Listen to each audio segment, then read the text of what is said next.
Magandang araw. Topic natin, myoma. Lahat halos ng babae may myoma at bisita natin. Napakagaling, Dr. Sharon Mendoza.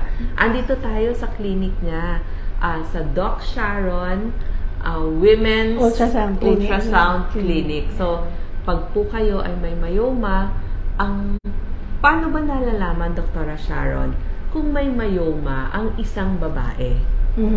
Actually, Doc Liza, siguro, good afternoon po muna sa lahat ng nakikinig sa atin, nanonood. No? So, yung myoma kasi very common sa mga kababaihan. So, ang statistics niyan, 8 sa 10 babae ay meron. So, kung bawa, 20 tayo dito, definitely 16 dyan merong myoma. Ngayon, merong maliliit lang, merong lumalaki, merong madami, merong nagmumultiply, merong for 10 years, ganun na yung size niya. So, wala siyang direct na parang dahilan kung bakit ka magkakaroon. Sinasabi nilang genetic, maaring namanan natin sa mother natin o kaya sa mga lola. Pero, kung may kagandahan man, bihira o halos hindi siya nagiging cancerous. So, nagiging problema lang po ang myoma kung masyado na siyang malaki, depende sa location sa matres at kung medyo may hirap ng pagbubuntis ang isang babae. Okay. O, like itong drawing mo, meron siyang myoma, nandun sa muscle, ano? So, ito ba nagkukos ng malakas na pagdurugo? Sintomas ba to? So, depende po kasi yung muscle na tinatawag natin is the myometrium, tapos yung sa loob is the endometrium, at yung labas po ay serosa. Sila po yung 3 layer ng matres. Kung ang myoma nandun lang sa muscle, pwedeng walang maramdaman ang isang babae. So, most of the time, nagpa-ultrasound lang siya dahil sa ibang dahilan, halimbawa buntis, tas nakikitang may myoma siya. Ngayon, kung yung myoma pumapasok na doon sa lining, yun po yung may symptom. So, halimbawa dito sa ating figure, yung mas maliit, pumapasok siya sa lining, siya pa yung mas problema kesa doon sa mas malaki. Maliban na lang kung myoma naman din ay umabot ng sobrang laki, na mas malaki pa sa matres, then mararamdaman na niya yon na parang lumalaki yung kanyang puson. Okay.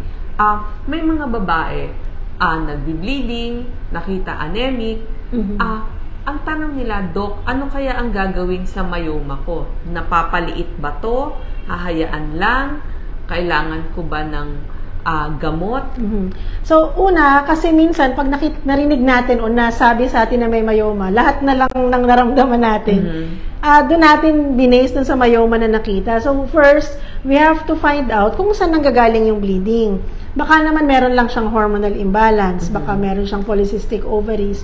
Ngayon, kung talagang na-diagnose na yung bleeding niya ay nanggagaling sa myoma, then we might need to take medications. Depende ngayon yung management sa edad ng pasyente. At saka depende sa size ng myoma. Surgery is one option, lalo na kung tapos na siya sa family history, no, ilan na, 5, 6 ng anak. Pero kung bata pa yung pasyente, pwedeng myoma lang yung alisin and then she might still try to get pregnant. Meron din pong mga medications na pwede tayong gamitin for myoma na hindi inooperahan. In the past po may tablet pero natanggal na po siya sa Pilipinas. So ang meron lang po sa atin ngayon yung GnRH, which is an injection that we give every month para po mapaliit yung myoma. Meron na rin pong mga procedures na nagagawa sa malalaking hospital, yung tinatawag po nating HIFU at saka yung endometrial ablation. So, pinapatay po yung mga source na nagpapalaki sa myoma and then eventually, pwede siyang lumiit. Yun lang po, yung mga procedure na yun, since bago siya sa ating bansa, medyo may kamahalan. Okay. Halimbawa naman, yung isang babae, nasabihang may myoma, pero problem din pala niya, hindi siya nagkakaanak. So, nasisisi din si myoma. Ano yung mga desisyon na pwedeng gawin? Depende ba yun sa age? Tatanggalin? Ano bang priority? Pwede ba siyang magbuntis? Or paano siya magbubuntis kung hindi siya nagkakanak may myoma siya? Yes, tama yan, Doc Liza. Tapos minsan, kung magbuntis, medyo prone din sa miscarriage.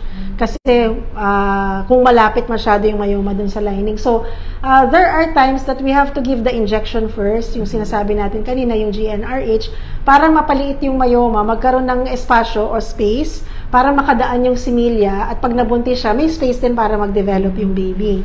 Sa mga cases na hindi kaya ng medication, then we might need to do surgery to take out the myoma either from above or yung tinatawag na hysteroscopy from below. So, kinakayod po yung bukol, yung myoma, para magkaroon ng chance o higher chance na magbuntis siya. May mga cases din po kung sobrang hirap or the patient would not want to undergo surgery, sila na po yung pwede sa IVF. So, kukolect ng egg, kukolect ng similya, then ibabalik sa kanya yung na-form na embryo. Oh, so kahit may myoma, kung IVF naman ang balak nilang mag-asawa, posible pa rin. Siya. Huwag matatakot. Posible siya. Oo, may cases po akong alam na ganyan. Meron namang mga cases, Dr. Sharon, halimbawa, late 40s na siya or 50s, yun nga, na-ultrasound, nasabihan, may myoma, kasi takot tayo, any bukol, naku, isip nila, baka masama to. So, ang choice ba nila, ipapatanggal, o minsan naman sabihin, since menopausal ka na, i-stay na lang natin.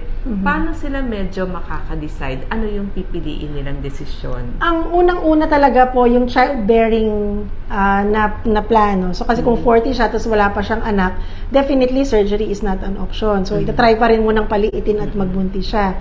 Although, pag ganong edad, kailangan na rin hanapin yung ibang dahilan kung ba't di siya nag-aanak.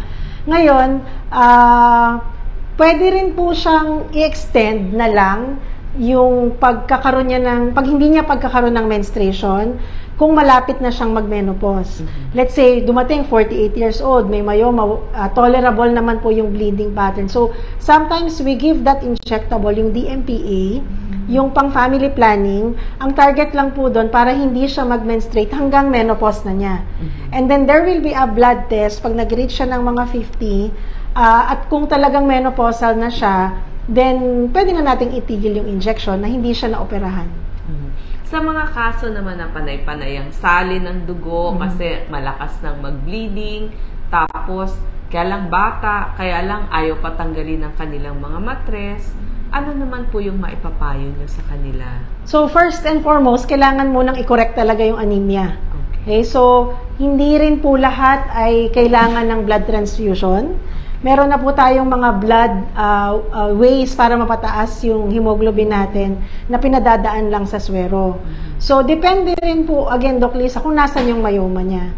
So, kung nandun mismo sa lining, so that patient might... Then, sa mga na-diagnose pong may myoma, wag po tayong matatakot. Very common din po siya. But then, napaka-importante po na patingnan at madiscuss sa inyong OB-gynecologist para malaman natin kung meron po ba tayong kailangan gawin para hindi po tayo pupunta na anemic na tayo o namumroblema na tayo. And we have to go back dun sa time na pinababalik for monitoring. Okay.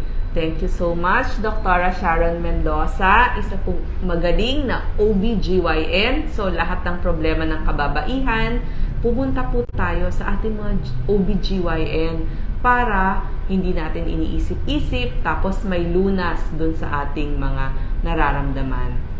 Maraming salamat po. Thank you.